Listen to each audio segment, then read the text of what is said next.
bonjour à tous et bienvenue dans cette nouvelle vidéo qui aujourd'hui va traiter de l'explication du quatrième mouvement de ma routine corde et anneau.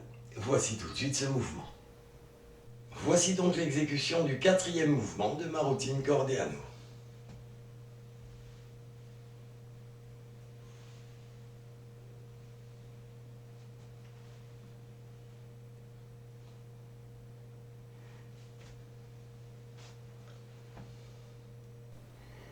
Voilà, donc je vous rappelle qu'à la fin du troisième mouvement, on s'était ouvert au public en fait en reprenant l'anneau sur la corde.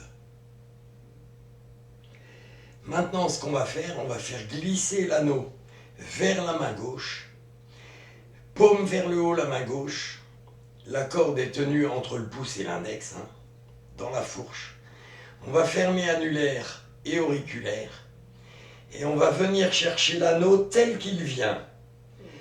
Et on va faire un quart de tour à cet anneau. Alors ce qui est important ici, très important même, c'est que la corde passe de votre main par devant l'anneau et vers vous ensuite en passant dans l'anneau.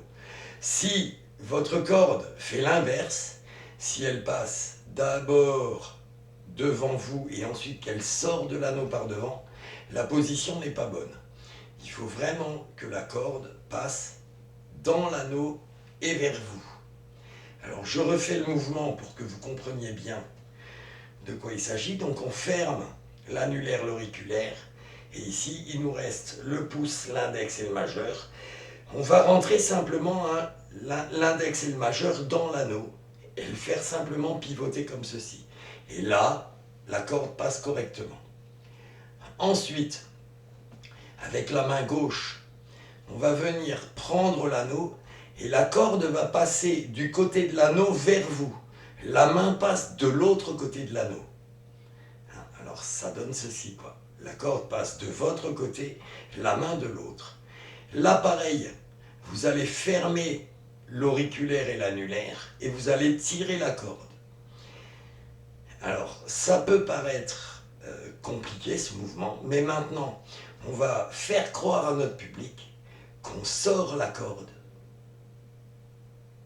de l'anneau. Et là, le public a vraiment l'impression que la corde est sortie de l'anneau.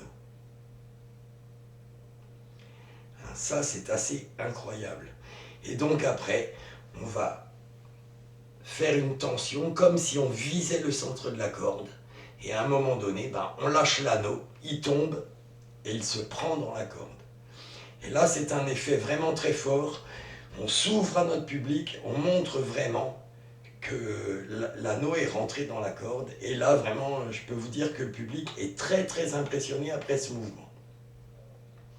Alors, je vais vous remontrer ce mouvement un peu plus près. Je vais essayer parce que c'est pas évident du tout avec ma caméra.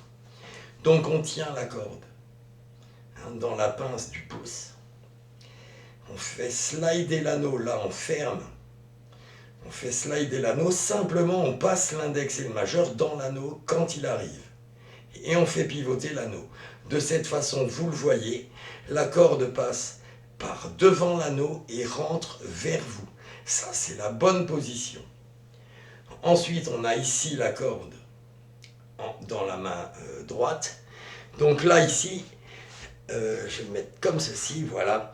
La corde va passer de votre côté et la main de l'autre côté. La corde, vous la faites passer de votre côté et la main de l'autre. Et ensuite, vous fermez simplement la main pour faire sortir la corde de l'anneau. Donc ça va faire une boucle ici. Et donc la corde est prise sur l'anneau. Mais maintenant, en tirant la corde avec la main gauche, on fait croire à notre public qu'on sort la corde de l'anneau. Et là, je peux vous garantir que votre public pense vraiment que la corde est sortie de l'anneau, alors qu'elle est prise dans l'anneau. Ensuite, comme on a commencé la routine, pareil, tension, donc on fait semblant de viser le centre. Et là, on laisse assez de temps, tension, et ensuite on jette l'anneau en lâchant, et l'anneau se prend sur la corde, et on s'ouvre à notre public en montrant que l'anneau est sur la corde. Voilà pour l'explication de ce 4e mouvement. Je vous remercie de m'avoir suivi et je vous dis au revoir et à une prochaine vidéo. Ciao!